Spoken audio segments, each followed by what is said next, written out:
யூடியூப்பை திறந்தாலே அடிக்கடி வர கமெண்ட் என்ன தெரியுமா? ப்ரோ இந்த ஃபோனில் எங்கே ப்ரோ வாங்குறீங்க? இந்த ஃபோன் ஆஃப்லைனில் வாங்கணுமா ஆன்லைனில் வாங்கணுமா? இந்த ஃபோனோட ரேட்டு என்ன? சிம் கார்டு சைஸுக்கு இருக்குதா? அந்த ஃபோன் எப்படி ஆன் ஆகுது? இந்த ஃபோனில் ஃப்ரீ ஃபயர் விளையாட முடியுமா? பப்ஜி விளையாட முடியுமா? அந்த ஃபோனுக்கு கேமரா யூஸ் பண்ண முடியுமா? ஃபோனுக்கு சார்ஜ் போட முடியுமா? இந்த ஃபோனை வந்து ஆன் பண்ணி காட்டுறீங்களே அது ஒரிஜினலாக எடிட்டிங்கா? இது எல்லாத்துக்குமே ஒரே பதில், ஃபுல் வீடியோ எடுத்து போகிறேன். 1K ரீச் ஆகட்டும். சீல பிடிச்சாச்சு, கவர் தூக்கி மூலையில் போட்டாச்சு. இப்போ அடுத்தது என்ன பண்ண போகிறோம் பார்த்தீங்கன்னா, ஃபோன் தான் அன்பாக்சிங் பண்ண போகிறோம். சாம்சங் கேலக்ஸி F54 தான் வீடியோவில் அன்பாக்சிங் பண்ண போகிறோம். கத்தியை வச்சு நைஃபை வச்சு லைட்டாக பாக்ஸ் ஓப்பன் பண்ணோம். பார்த்தீங்கன்னா மேலே பார்த்தீங்கன்னா ஒரு குட்டி பாக்ஸ் ஒட்டிட்டு கிடக்கு. அந்த பாக்ஸை பார்த்தீங்கன்னா வெளியே எடுத்து அதுக்கப்புறம் பார்த்தீங்கன்னா நம்ம ஃபோன் இருக்கு இல்லையா, அந்த ஃபோனை தூக்கி ஓரமாக தூக்கி வைக்கலாம். ஓகேவா, ஃபோனை தூக்கி அதை பின்னாடி பார்க்கலாம்.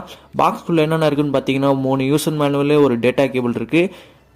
அது எல்லாத்துலையும் எண்ணி தான் 3 கொடுக்குறானோ, 2 1லாம் நான் இது வரைக்கும் பார்த்ததே இல்லை. ஓகே, அதுக்கப்புறம் பார்த்தீங்கன்னா நம்ம ஃபோன் இருக்குது. ஃபோன் நல்லா சூப்பராக இருக்குல்ல, எப்படி இருக்குது நம்ம கேலக்ஸி F54.